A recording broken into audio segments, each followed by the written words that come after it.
So things don't always go as planned, right?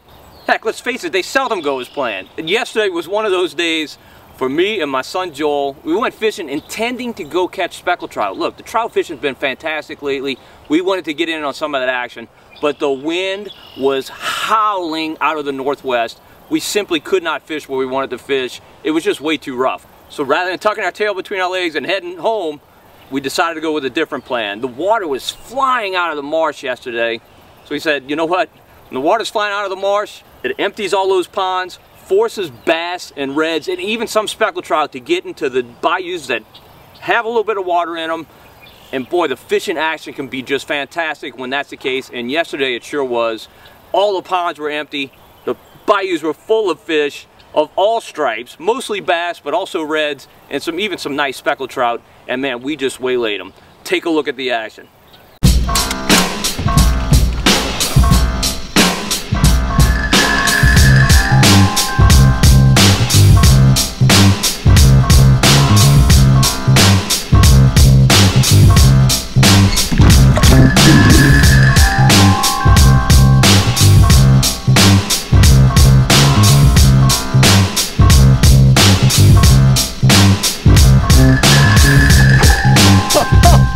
Look how pretty.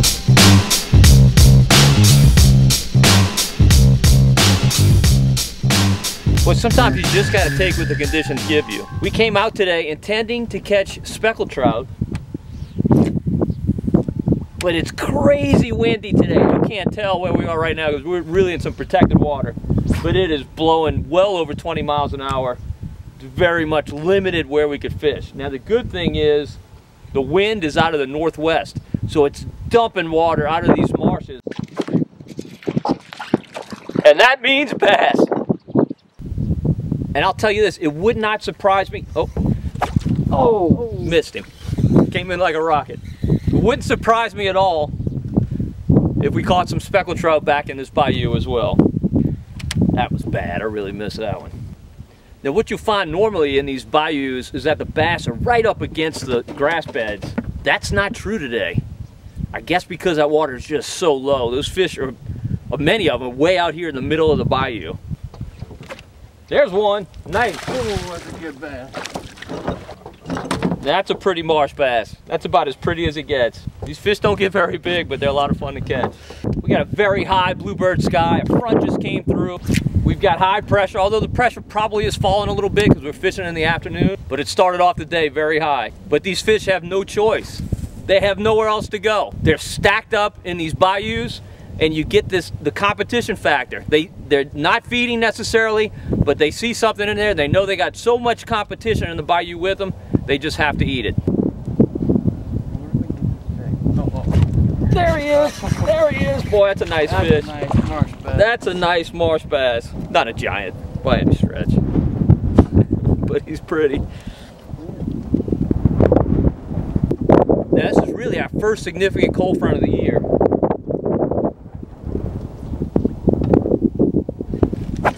There's a bass. Oh, he came off.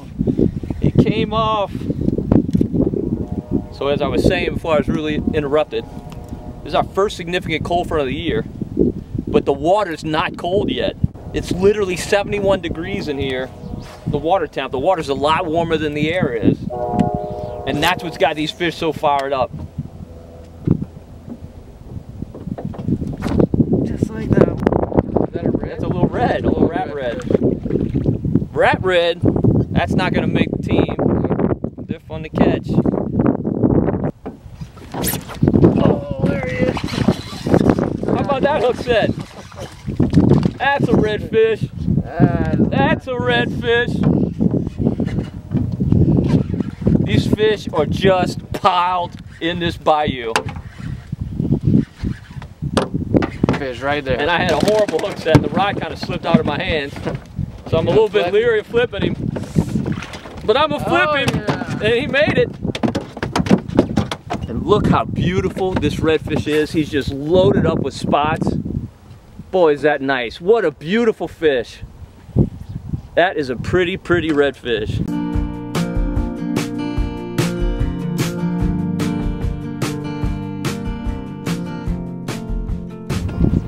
So here in this southeast Louisiana marsh, these bass are always threatened by saltwater inflows from hurricanes or even just really strong east winds that blow for days. And we had a hurricane that hit the Mississippi coast. Oh, I saw your line move. That hit the Mississippi coast a few weeks ago, and so we're all kind of concerned. Oh, there he is! There he is!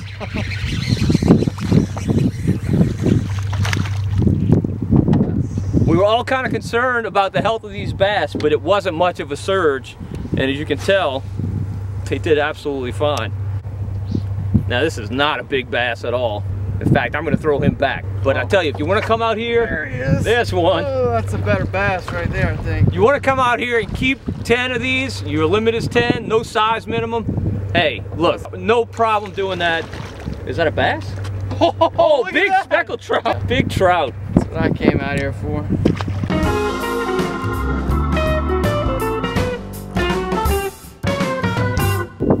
Now there's nothing magical about this bayou.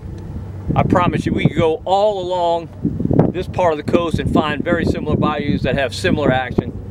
But this bayou does have a few things that I like. It's got some deep water in the middle, and it's got some nice outside bends that have some depth, and it's got grass along the edges. You know, bass and reds, they always love the grass. And because this bayou has some deep water, since all this water is dumped out, it's still got a little bit of depth in the middle for those fish to hold in. Oh, there he is. Finally got a hook in one. You can see why we're missing them. They're kind of little. There's one. There he is. Nice. Coming in. Nice. All right, so what we're fishing today are electric blue colored Zoom U-tail worms. Now I'm fishing mine, of course, on braided line, but I've got about a 6-foot long fluorocarbon leader. My braid's probably about 30 pounds, and actually my fluorocarbon leader is 30 pounds. Probably overkill for these marsh bass, but it's fluorocarbon, so I feel confident that they can't see it. And I'm fishing a Shimano Crucial in medium heavy, and I tell you, this rod is definitely my favorite rod. I fish it more than anything. I really like medium heavy for jigging because you just feel everything. You know, obviously with the braid that helps, but you've got so much better sensitivity in my opinion with a medium heavy than you would with a medium or certainly a medium light. I just want to know everything that's happening with that worm. I want to feel every bump. Every time a fish swims by it, I want to know it, and I definitely can with this setup. No doubt it helps me catch more fish. There he is. Now our tide is starting to die. There's no question about it. It's really slowing down. But these fish are still stacked in here. They're not going to eat as well with that tide slowing down, but they're still going to eat. Oh, come on. There's another one. There he is. These things are going to eat so well. Oh, I hit you in the sweater with mine.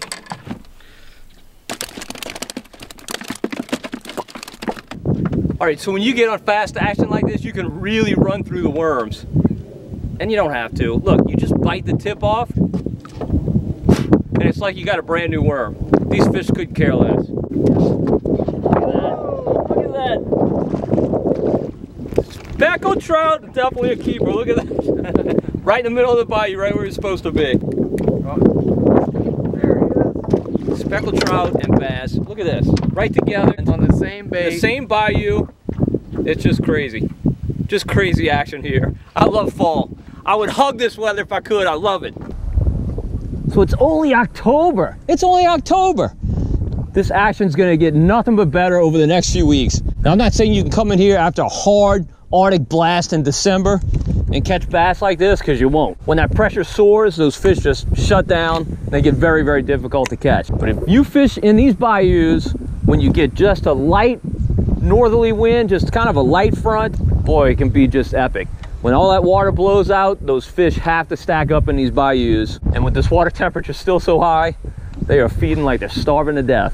Well, that's it. Hopefully you enjoyed the video. And if you did, please hit the like button, give us a thumbs up, and subscribe to Marsh Man Masson on YouTube.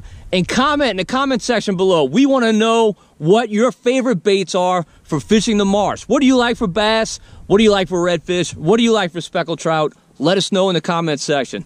All right, until next time, we'll see you on Marsh Man Masson.